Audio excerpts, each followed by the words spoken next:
जय हिंद मेरे शेर शेरनियों।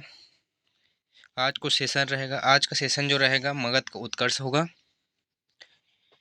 यह वीडियो छत्तीसगढ़ पुलिस तथा हॉस्टन वार्डन के लिए एग्ज़ाम के लिए बहुत ही महत्वपूर्ण है। कृपया इसे मिस न करें, ज़रूर देखें और आगे अगर वीडियो पसंद आए तो शेयर सब्सक्राइब ज़रूर करें। तो चलो शुरू करते हैं। मगध का उत्कर्ष। 6वीं शताब्दी ईसा पूर्व में मगध एक शक्तिशाली राज्य बनकर उभरा। ठीक है। मगध एक साम्राज्य के रूप में आविर्भाव मगध मगध के जो एक साम्राज्य के रूप में आविर्भाव हर्यक वंश के शासक के साथ हुआ था। ठीक है प्यारे दोस्तों, हर्यक वंश पहला जो मगध का उत्कर्ष में पहला राजवंश होता है जो हर्यक वंश होता है, जिसकी शासन काल देखते हैं 444 से 412 ईसा पूर्व। तो हर्यक वंश का पहला शासक जो रहा है बिंबिसार रहा है। ठीक है। तो बिंबिसार के बारे में थोड़ी डिटेल जानते हैं। बिंबिसार हर्यक वंश का संस्थापक था। ठीक है।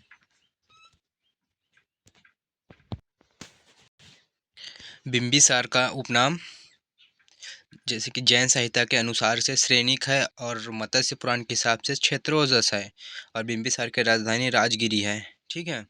बिंबिसार ने वैवाहिक संबंधों से अपना राज्य विस्तार किया। तो पहला विवाह न कौशल नरेश प्रजरसेन प्रसेनजीत की बहन बहन से किया। वैशाली की वैशाली के चटक के पुत्री चेलना तथा पंजाब की राजकुमारी हेमभद्रा से विवाह करना अपना साम्राज्य का विस्तार किया। ठीक है। हर्यक वंश का अगला शासक कौन है? अजातशत्रु। अजातशत्रु के बारे में थोड़ा जानते हैं। यहाँ छत्तीसगढ़ पुलिस और हॉस्टन वार्डन के लिए बहुत ही इम्पोर्टेंट है। एग्जाम की दृष्टि से यह वीडियो तैयार किया गया है। तो अजातशत्रु के बारे में देखते हैं। यहाँ बिंबिसार की हत्या उसके पुत्र अजातशत्रु ने कर दी। ठीक है। वहाँ 493 ईसा पूर्व में मगध की गाड़ी नहीं है, गद्दी है, गद्दी पर बैठा। ठीक है सो दोस्तों, अजातशत्रु का उपनाम कौणिक था। ठीक है। वह बौद्ध धर्म का अनुयायी था। अब फिर हर्यक वंश का अगला शासन देखते हैं। उदयन। यह अजातशत्रु के पुत्र है। ठीक है। इसकी हत्या कर दिया गया। और यह उदयन 460 ईसा पूर्व में मगध की गद्दी नहीं है, गद्दी है, गद्दी पर बैठ गया। उदयन में पाटलिपुत्र की स्थापना की। ठीक है।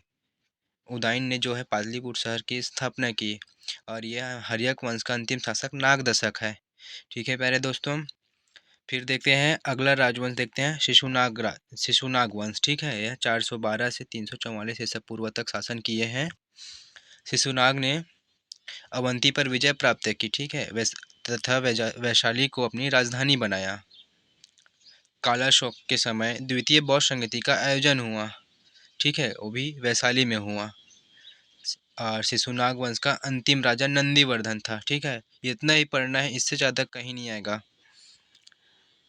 क्योंकि यहाँ छत्तीसगढ़ पुलिस में सिर्फ आधिकारिक लेवल से ही पूछते हैं, ना कि व्यापम से लेता है। ठीक है। इसलिए ना इतना ही आएगा, इससे ज़्यादा कुछ नहीं आएगा। उसके बाद अगला शासन देखते हैं, राजवंश देखते हैं। नंद वंश 321 ईसा पूर्व। ठीक है। नंद वंश का संस्थापक कौन है? महापदम नंद। ठीक है। घनानंद सिकंदर का समकालीन था। वह नंद वंश का अंतिम शासक था। ठीक है। ग्रीक लेखकों के अनुसार ना घनानंद को अग्रमिच कहा जाता था। ठीक है मेरे प्यारे दोस्तों। ठीक है। अगला राजवंश देखते हैं, मतलब सिकंदर के बारे में थोड़ा जान लेते हैं। यह सिकंदर मकदूनिया के शासक फिलिप का पुत्र था। ठीक है। और अरस्तु का शिष्य था सिकंदर। ठीक है। सिकंदर तथा पोरस के बीच न 326 ईसा पूर्व में हेडेस्पीच का युद्ध यानी कि विशस्ता का युद्ध हुआ। सिकंदर की सेना ने व्यास नदी पार करने से मना कर दिया। ठीक है। सिकंदर स्थल मार्ग से वापस लौट गया। ठीक है प्यारे दोस्तों। अगला पॉइंट देखते हैं। सिकंदर ने पंजाब में 2 नगर स्थापित किया। ठीक है। कौन से? निकाया तथा बुकेफेलस। बुकेफेलस उसके घोड़ा का नाम था, सिकंदर के घोड़ा का नाम था। ठीक है प्यारे दोस्तों। अगला देखते हैं। 323 ईसा पूर्व में ना बेबीलोन में सिकंदर की मृत्यु हो गई। ठीक है। अगला राजवंश देखते हैं, मौर्य साम्राज्य। इसकी शासनकाल देखते हैं 322 से 184 ईसा पूर्व। मौर्य साम्राज्य का प्रथम शासक कौन है? चंद्रगुप्त मौर्य। चंद्रगुप्त मौर्य के बारे में थोड़ा बहुत जान लेते हैं। चंद्रगुप्त मौर्य ने चाणक्य की सहायता से अंतिम नागवंशीय नंदवंशीय शासन कौन है? घनानंद को पराजित कर 25 वर्ष की उम्र में 322 ईसा पूर्व में मगध के शासन पर बैठकर मौर्य साम्राज्य की स्थापना की तथा 298 ईसा पूर्व में मतलब तक शासन किया। ठीक है। सेल्यूकस ने मेगास्थनीज को अपने राजदूत के रूप में चंद्रगुप्त मौर्य के दरबार में भेजा। ठीक है। अगला पॉइंट है चंद्रगुप्त मौर्य के शासन समय मतलब चंद्रगुप्त मौर्य के समय मगध में 12 वर्षों तक भीषण अकाल पड़ा। ठीक है। अगला पॉइंट है यह जैन धर्म स्वीकार कर जैन संत भद्रबाहु के साथ श्रवण बेलगोला में जहाँ गया। ठीक है। जहाँ उसकी मृत्यु हो गई। इससे ज़्यादा क्वेश्चन तो नहीं, यही क्वेश्चन आएगा ज़्यादा से ज़्यादा तक। ठीक है।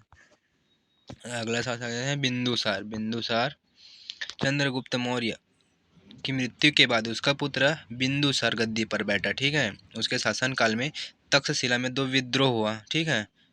जिन्हें न दबाने के लिए उसने पहले सुसीम को एवं बाद में अशोक को भेजा। अगला पॉइंट देखते हैं सीरिया के शासक एंटियोकस प्रथम ने डायमेकस को तथा मिस्र के शासक टालमी ने डायनिसस को बिंदुसार के दरबार में भेजा था। ठीक है। अगला अगला शासक देखते हैं अशोक। अशोक अभी सम्राट नहीं बना होता है, कलिंग युद्ध के बाद बनता है अशोक सम्राट। तो अशोक ने 373 222 ईसा पूर्व तक शासन किया। ठीक है मेरे प्यारे भाई। अशोक के बारे में यह कहा जाता है कि उसने अपने 99 भाइयों की हत्या कर सिंहासन प्राप्त किया। सभी इतिहासकारों का अलग अलग मत है, अलग अलग जानने को मिलता है। ठीक है। अपने राज्याभिषेक के 8वें वर्ष अर्थात 261 ईसा पूर्व में अशोक ने कलिंग पर आक्रमण किया और उसे जीत लिया। ठीक है। कलिंग में हुए व्यापक नरसंहार में अशोक को विचलित कर दिया, जिसके फलस्वरूप उसके बौद्ध धर्म स्वीकार कर लिया। उगुप्त ने अशोक को बौद्ध धर्म में दीक्षित कराया। ठीक है। उगुप्त ने अशोक का नाम उसके 4 अभिलेख मास्की, गुर्जरा, निट्टूर तथा उडेमगोलम में मिलता है। ठीक है। अशोक ने कश्मीर में श्रीनगर तथा नेपाल में देवपत्तन नगर की स्थापना किया। वह इतिहास का पहला ऐसा शासक था जिसने जनता के नैतिक कल्याण के लिए अभिलेख उत्कीर्ण कराए तथा उन्हें साम्राज्य के विभिन्न भागों में लगवाया भी।